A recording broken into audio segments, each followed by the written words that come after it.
국회에서는요, 이 국정원법 관련해서 이 또 필리버스터를 여야가 계속 이어가고 있는데 그만큼 국회 이런 냉각 국면들이 팽팽하게 긴장감이 이어지고 있다고 합니다.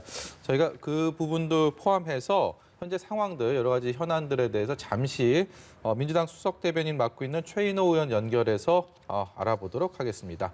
최인호 의원님 나와 계시죠? 네, 안녕하세요. 예, 안녕하세요. 공수처법 개정안 저희가 계속 얘기하고 있었는데 처리가 됐고요. 문재인 대통령도 뭐 좀 빨리 해달라라는 그런 당부, 민주당도 연내 마무리를 목표로 하고 있다고 알고 있습니다. 앞으로 공수처장도 뽑아야 될 것이고 공수처 구성원들 그리고 청문회들도 있고 여러 가지 과제들이 있는데 그래도 장애물들 아직도 선결 과제들 넘어야 할 것들 많이 있다고 보이는데 어떻게 어느 쪽에 좀 중점을 두고 계십니까? 네, 우선 공수처는 말 그대로 고위공직자 비리수사처지 않습니까? 네. 네, 7천여 명의 고위공직자에 대한 부패라든지 직권남용, 뇌물, 정치 자금 이런 부분에 대해서 수사를 하는 전담 기구다 하는 것을 국민들이 좀 더 아실 수 있도록 하는 것이 더 중요하고요. 예. 실제 대통령이나 장관이나 국회의원이나 검사, 판사, 경찰 예. 7천여 명이 대상입니다. 네, 그 점을 다시 한 번 더 강조드리고 싶고요. 실제 이 법은 시민단체가 부패방지법이라는 이름으로 1996년에 청원한 것이거든요. 24년 동안 이제 검찰이라든지 기득권층의 반발, 또 국민의힘 등 일부 정치권의 소극적인 태도로서 계속 지연이 되어 왔는데 예. 이제 비로소 공수처 설립의 길이 열렸기 때문에 신속하게 후속 절차를 이행해야 된다고 봅니다. 네. 그를 위해서는 추천위원회가 다음 주 중에 가급적이면 공수처장 후보자를 추천해야 되고 국회는 연내 인사청문회 성사에 박차를 가야 된다 이렇게 생각을 하고 있습니다. 네. 그래서 내년 1월 달에 출범을 반드시 시키도록 그렇게 하자는 그런 입장입니다. 네. 예. 자, 그리고 지금 국회에서는 국정원법 개정안에 대한 필리버스터가 진행되고 있습니다. 민주당에서는 이 필리버스터 강제 종결을 보류하고 국민의힘의 의견을 존중하기로 했는데요. 생각을 바꾸게 된 이유를 좀 들어보고 싶습니다. 네, 생각을 바꾸었다기보다도요. 예. 이 공수처 출범에 반대하는 야당도 있지만 또 찬성하는 야당도 있거든요. 또 야당의 발언권을 전체적으로 존중한다 이런 차원에서 예. 발언권을 충분히 보장하자 하는 그런 지도부의 판단이 있었고 실제 야당이 필리버스터 지속 의사를 저희 당 원내 대표에게 보내왔고 예. 이를 존중한 것이다 이렇게 보시면 됩니다. 다만 남은 민생업 입법도 있고 또 앞으로 미래를 준비하기 위한 뉴딜 관련 법안도 있어서 예. 언제까지 이런 상황이 지속될지는 뭐 충분히 존중하되 또 협의가 있어야 될 것으로 보고 있습니다. 네. 이번 뭐 공수처법 개정안에 조금은 가려지긴 했지만 이번 법안들 처리하는 과정에서 특히 공정거래법의 전속 고발권 폐지 문제 이게 사실 문재인 대통령의 대선 공약이기도 했는데 안건조정회의에서 당시 정의당에게 이거 폐지하겠다라는 뜻을 밝혔다가 결국 유지하는 쪽으로 법안 처리하는 과정에서는 이게 바뀌었습니다. 정의당 쪽에서는 이제 뒤통수 맞았다 이런 얘기도 하고 신뢰를 저버렸다라는 비판들도 일고 있는 것으로 알고 있는데 여기에 대해서는 어떤 견해 갖고 계십니까?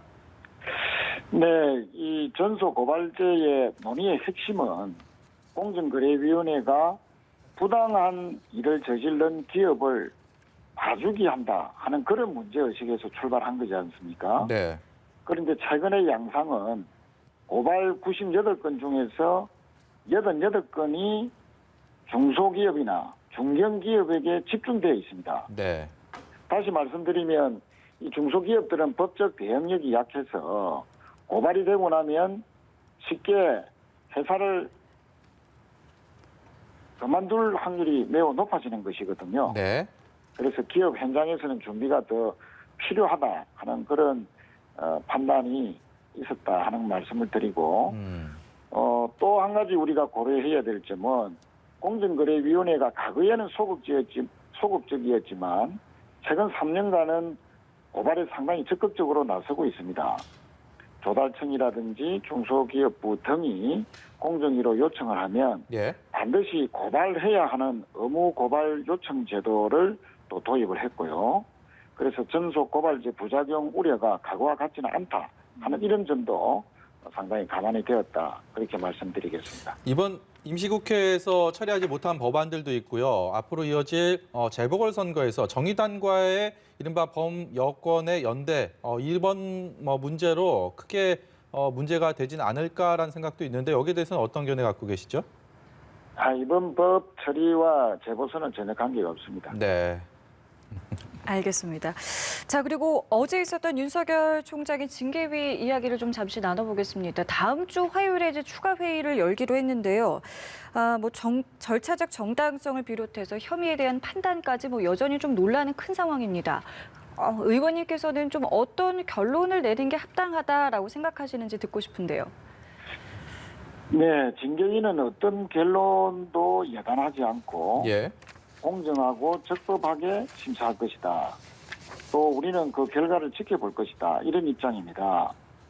실제 방어권 보장 차원에서 징계위 날짜를 2번이나 연기를 했고요. 또 이틀 전에 심사도 15일에 속개해서 충분한 시간을 주기로 결정했지 않습니까? 다만 이 과정에서 과도한 법무부 차관에 대한 흔들기라든지 예.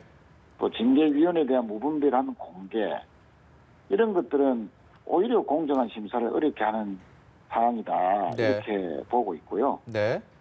현직 검찰총장이라는 중대성에 감안해서 예. 최대한 신중한 절차가 필요하다 생각합니다. 그러나 정당한 방어권을 넘어서서 예. 징계 절차를 지연하거나 방해하려는 그런 권한 남용이 있어서는 안 될 것이다 예. 하는 점도 아울러서 강조드립니다. 네, 한 가지만 짧게 더 여쭤보겠습니다. 이제 공수처장 후보자를 앞서서 추천위에서 이렇게 논의를 하다가 결론을 내지 못했는데 다시 논의를 해야 되지 않겠습니까? 이게 그렇습니다. 이제 기존의 후보자들 중에서 충분히 공수처장 자격 있는 그런 식으로 선출이 될지 아니면 또 새로운 얼굴들을 추천하게 될지도 궁금한데요. 이 부분에 대해서는 어떤 견해 갖고 계십니까? 네, 기존의 후보로 추천된 분들은 대부분 법조계에서 신망이 두텁고 예. 그 능력을 인정받은 분들입니다.